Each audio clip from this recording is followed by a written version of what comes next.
This is St. Clements Danes Church on the top of Strand, and it's the first church of our nursery rhyme.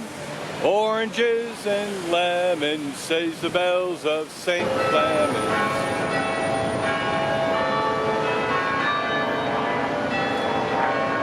And this is an island church, as you notice by the roads on the right and the roads on the left.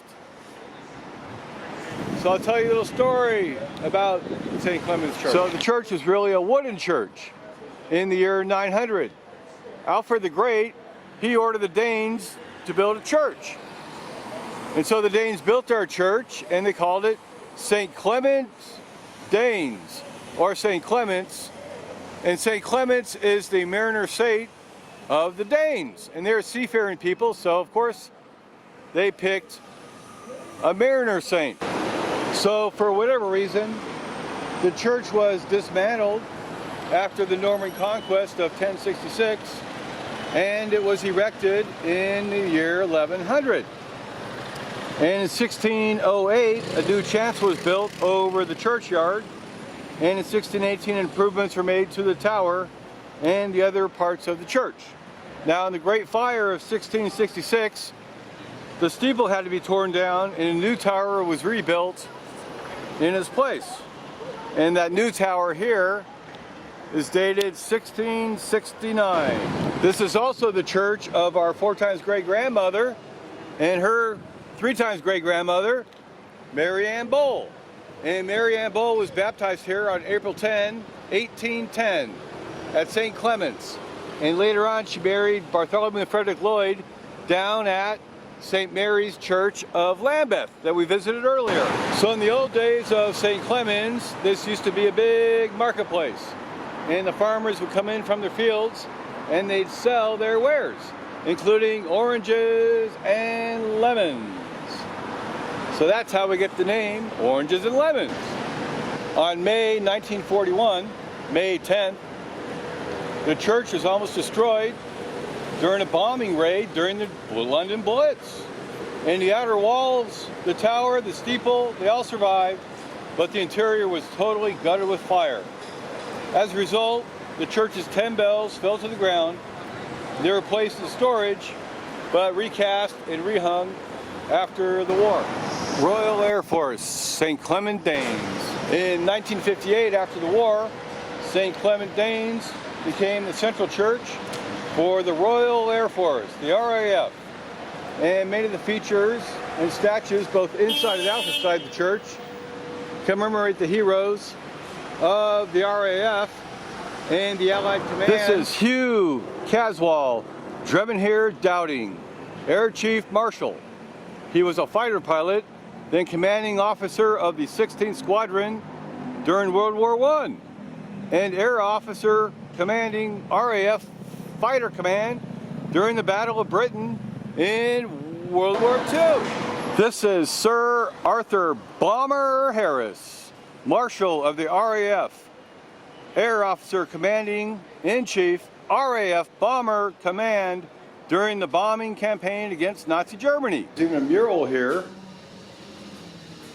in the toilet. St. Clement Danes.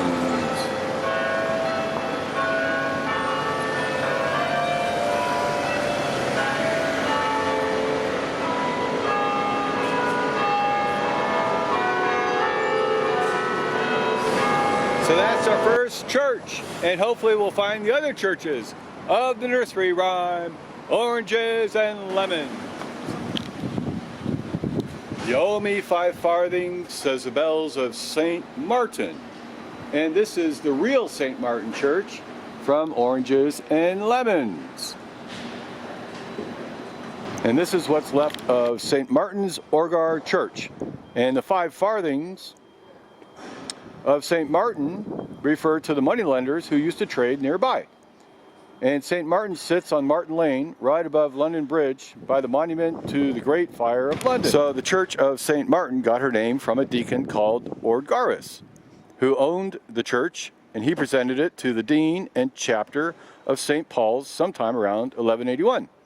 In 1250, it had its own churchyard, And in the Great Fire of 1666, the church was completely destroyed. Only the bell tower and the nave survived. And St. Martin's was converted to a meeting place for the French Huguenot Protestants who fled Europe while the Medici reign was slaughtering anyone who wasn't Catholic. By 1820, the remaining structure was demolished and all but the tower remained, which then acted as the entrance to the burial ground for the parish of St. Clement. And the former churchyard now stands as a private garden. So there you go. You owe me 5 farthings, says the bells of St. Martin. So today we are at St. Sulpuchre-Without-Newgate. When will you pay me? Ring the bells of Old Bailey. This is Old Bailey. Well, it's really St. Sepulcher that hosts the bells of Old Bailey. And Old Bailey is over here. And Old Bailey was the old prison of London. This is the former site of the old Newgate prison. So the prison was taken down in 1777. Here's a new courthouse. The site of the trial of Jack the Ripper. Jack the Ripper. And here is St. Sulpuchre-Without-Newgate. Now, Sepulcher refers to the church in Jerusalem where the Crusaders would stop and pray on the way in and out. Without refers to outside the gate, and Newgate refers to Newgate of London. So Sulpuchre-Without-Newgate is the church of St. Sulpuchre outside of Newgate. Now, St. Sulpuchre herself, she was founded in 1137 as a Saxon church after the Norman conquest of 1066. And she was dedicated to King St. Edmund and later given to the priory of St. Bartholomew. And during the Crusades of the 12th century, the church was renamed St. Edmund and the Holy Sepulchre, and later just simply as St. Sepulchre. So the church, it was completely rebuilt in the 15th century and then gutted later, 200 years later, during the Great Fire of 1666.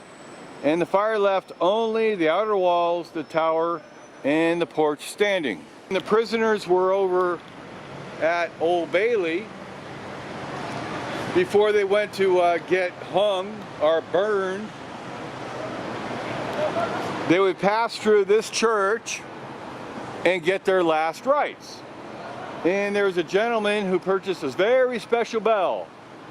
It's called the executioner's bell. And it's inside this church right here, but we can't go inside.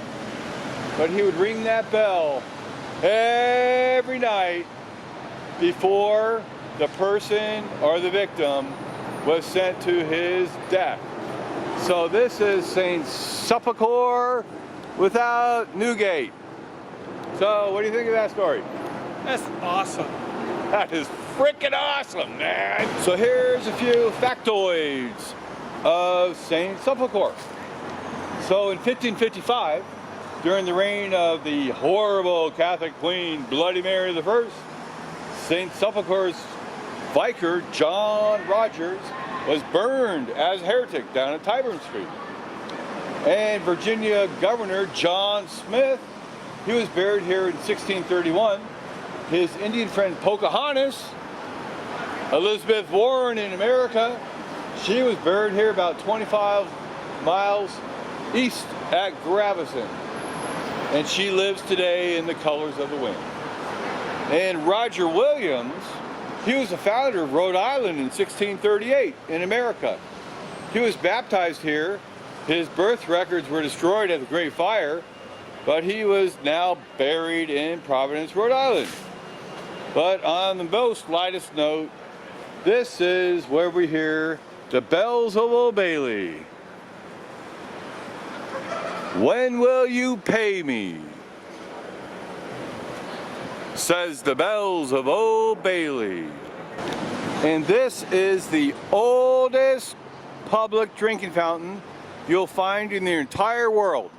It was built in 1859 by a member of Parliament, He was a philanthropist, and his name was Sam Gurney. And he put this here because he was tired of people just drinking beer, so he put in a filtered public drinking fountain that got water out of the Thames. He put this here in 1859, and then it was removed, and then it was remodeled after the viaduct was built and replaced back here in 1867.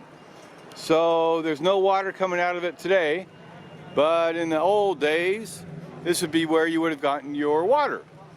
And in fact, like 7,000 people a day would drink water from this drinking fountain right here. The most amazing drinking fountain in the world, in London, the Sam Gurney drinking fountain. When I am rich, says the bells of Shoreditch. When I am rich, says the bells of Shoreditch. And this is St. Leonard's Church, Shoreditch. And I'm sorry, but it's under renovation.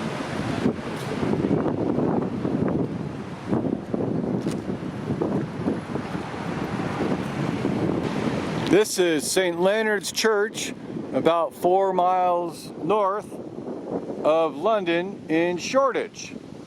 And this is the Church of Oranges and Lemons, where we recite, "When I am rich, says the bells of Shoreditch."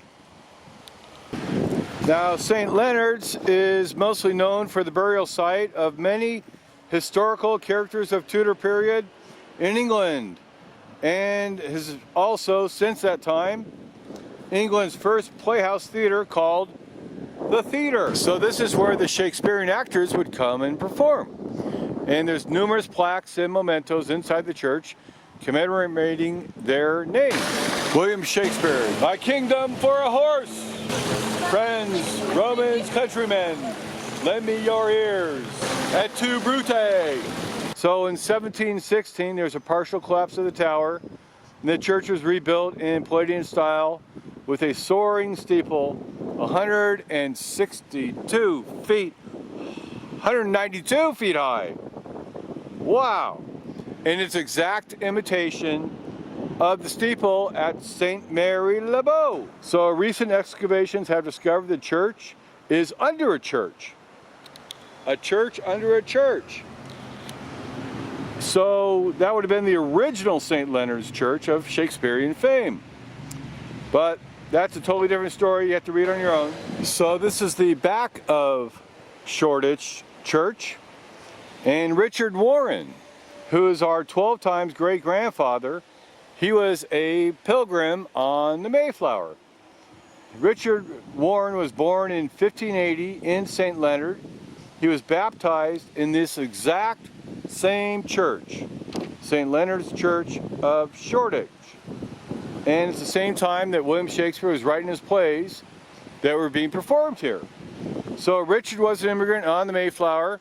He signed the Mayflower Compact and fought in the first encounter with the Indians on Encounter Beach in Cape Cod. But Richard wasn't really a separatist like the other pilgrims. He was a merchant. And he married Elizabeth Walker, and Elizabeth Walker inherited a lot of money.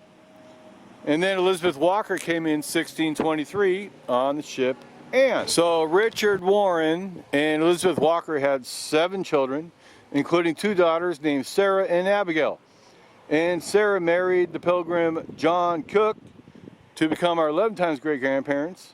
And they were the first white settlers in Dartmouth of Massachusetts. And Abigail married Anthony Snow to become our 10 times great-grandparents. And they were founders of the town of Marshfield, or Green Harbor, up in Massachusetts. So that's the story of St. Leonard's Church. When will that be, says the bells of Stepney.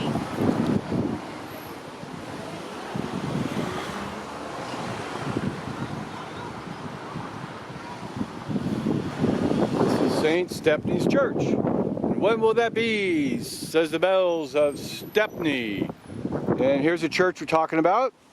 And the church was first a wooden structure in 952 and replaced with this stone structure by the Bishop of London, who is also known as the Lord of the Manor of Stepney. In 1029, it was rededicated to St. Dunstan and All Saints, which is the name we find today.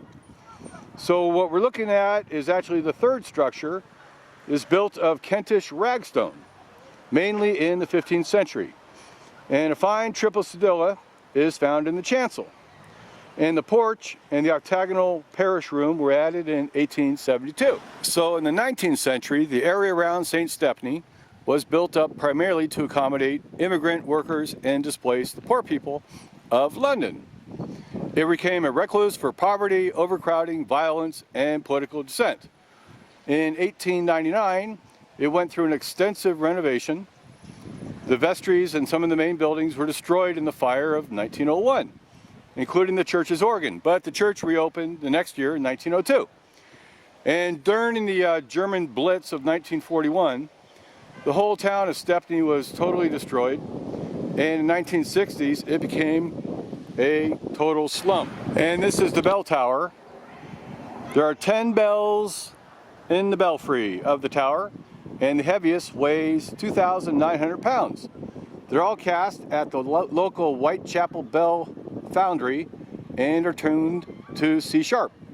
And all 7 of the oldest bells were cast in 1806. And the bells ring for Sunday service at 9:15, and ringing practice is on Thursday at 7:30, lasts for 2 hours. St. Stepney's is built on 7 acres of churchyard, and it was used as a massive burying site for the number of deaths during the Great Plague of London. In one 18-month period, 6,583 people died, and 164 were buried here in September of 1665. The church also has a long history of being linked to the sea, and many sailors are buried here. In fact, St. Stepney was once known as the Church of the High Seas. And this is also where Roger Crabbe is buried. And who's Roger Crabbe? He was a 17th century hermit who lived solely on herbs, roots, leaves, grass, and water. So today, the church invites anybody in the world to worship here. And that's all we really know about St. Stepney, the church, from our poem, Oranges and Lemons. When will that be? Says the bells of Stepney. How will I know, say the great bells of Bow. The great bells of Bow. Holy moly, who doesn't love St. Mary La Bow? And this is the last church of our nursery rhyme, Oranges and Lemons. And it said, if you are born within the sounds of the church bells, you are born a true Cockney. And you can walk like Charlie Chaplin, like this guy. So, that guy is a true Cockney.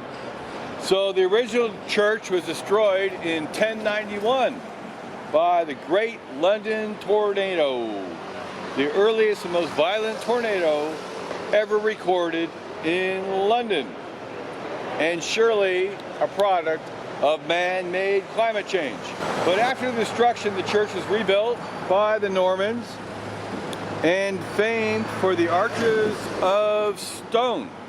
Now, arches of stone, you can't really see it because it's getting refabricated, but arches really refers to bows, like an arched bow. So from the 13th century, the church was of the Diocese of Canterbury and given the name the Court of Arches. Hence the Court of Bows. The bells could be heard as far away as the Hackney Marshes and used as a curfew call to the city of London. That gives us the birthright of a true Cockney. So the church was destroyed in the Great Fire of 1666, but it was rebuilt, and the bells served as a prominent part in the story of Dick Whittington and his cat. I have no idea who Dick Whittington is, but it's a story. So the current church was built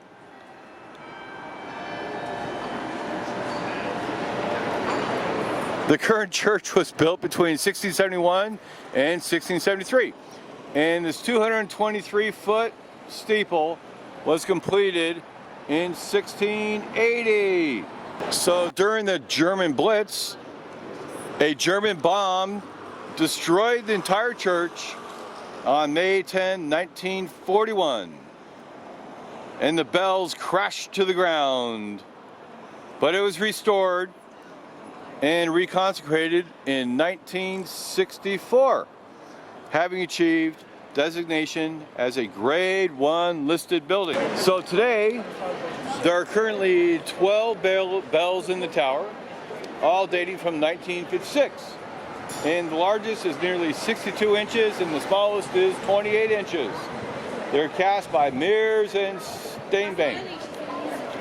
And the original Great Bell of Bow was a tenor bell, installed in 1762 and destroyed by the German bomb in 1941. And the Great Bell of Bow, she weighed 5,800 pounds with 6 tons of ironwork braces cut inside the walls of the tower for reinforcement. So that's our story of St. Mary Le Bow and the oranges and lemons of London. Oranges and lemons of St. Clements. You owe me 5 farthings, says the bells of St. Martin. Says the bells of Old Bailey. And I am rich, says the bells of Shoreditch.